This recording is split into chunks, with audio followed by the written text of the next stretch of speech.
Welcome to Conversations with Affiliates. I'm here this afternoon with Abrania Marrero, and it's a pleasure to have you here today. What school are you going to now? What program are you with? I am in my third year of my doctoral program in population health sciences. I'm a PhD student at Harvard Chan School of Public Health. How did you find yourself there? Where are you from originally?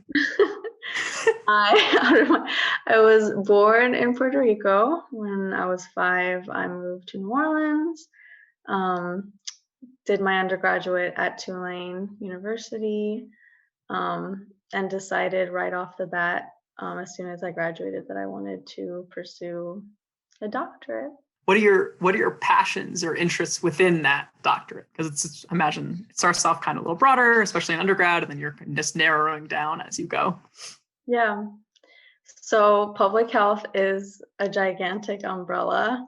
Perhaps in this year it might be easy to forget that, given that infectious disease seems to be on everyone's mind. Right.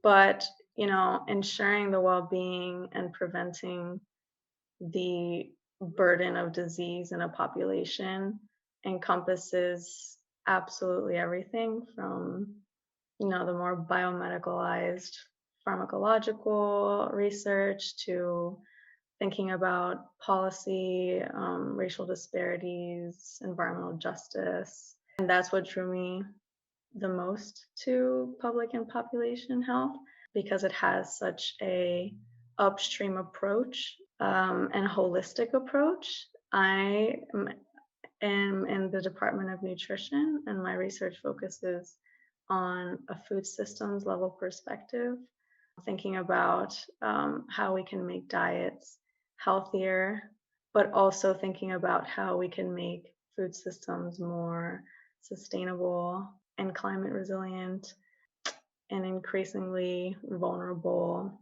settings where, we might have increased propensity of natural disasters. Because how do we get foods in our bellies that are healthy and environmentally conscientious? Yeah. Right.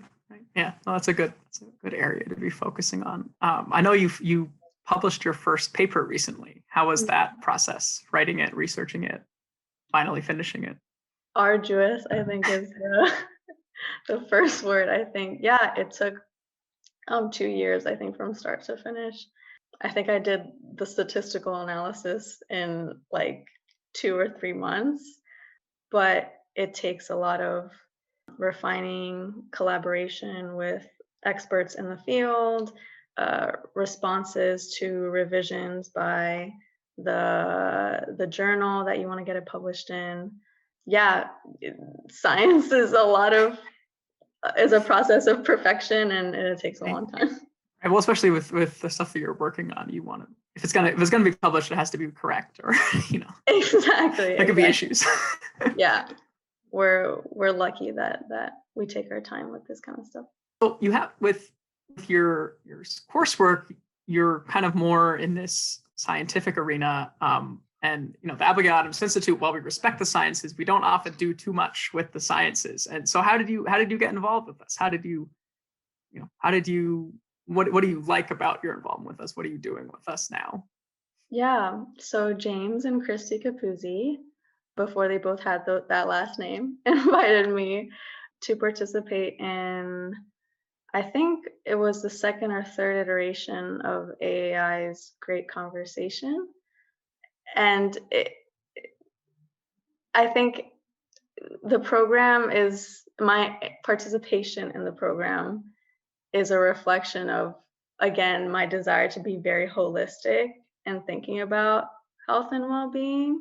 I understand that the basic sciences are very necessary to understand cells and molecules, and perhaps how our physiology impacts our health. But so much more than that, I think there are very intangible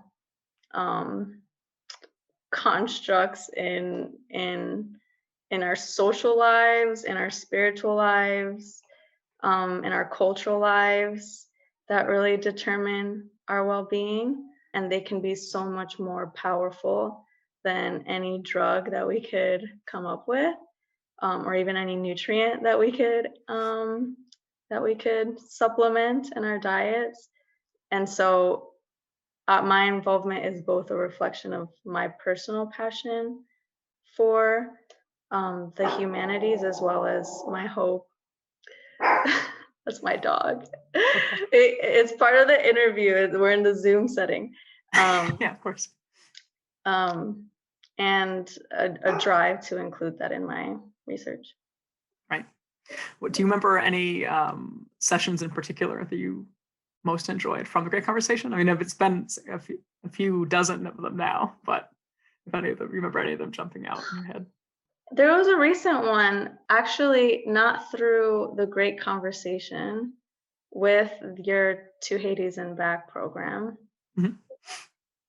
There was a conversation in which it helped me realize something very foundational about how I perceive the world through our Right. conversation, and has helped me in the ways I interact with others. It was amazing. So we were talking about To Hades and Back. We read ancient Greek plays, getting ancient perspective, just like perhaps a Great Conversation.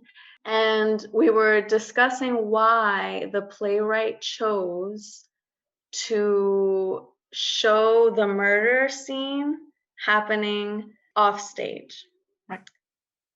3 or 4 answers came about among the group, and they were all answering that question through different lenses. Somebody said maybe it was because violence at the time was not appropriate to show on stage. So that was more of a logistical perspective, a logistical answer.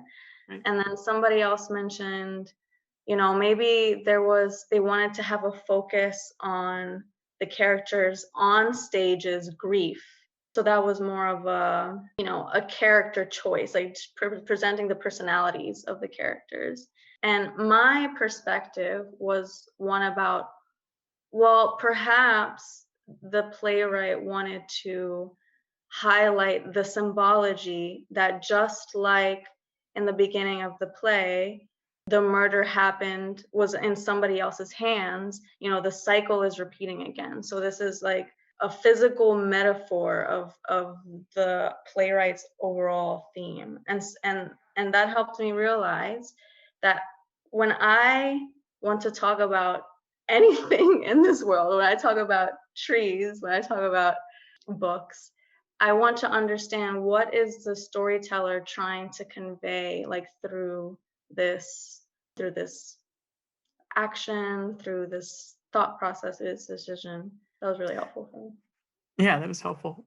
Speaking of thinking about kind of author's intent, are there any books you're reading now that you would recommend, or books that you've read recently? My favorite book is How to Buy a Love of Reading. It's a modern take on The Great Gatsby. And again, about similar to the author's intent, the actual story is about kind of a love story that is never meant to be in the richest hierarchies of New York and Long Island, but it is actually so much more about how the author tells the story. That's where the message lies. So I guess one final question. I know that you're still in the midst of your PhD program. Do you have any idea of kind of what's next for Abrania? What's next within the program or outside of the program? Or is that too much to ask, given how this year has gone? Not planning that far ahead. Nothing to do with this year. I'm not gonna blame a virus for my existential crisis. I don't know yet. I'm rediscovering my passion for teaching. I've always imagined myself in some warm attic office, surrounded by books and research, perhaps in a small liberal arts college, in which, I could pursue, truth for its own sake and not for whatever vested interests the world or grants have Right. to offer. Yeah. Nice. Well, thank you again, Abrania, for being with us here today, and we look forward to seeing you back in Cambridge soon.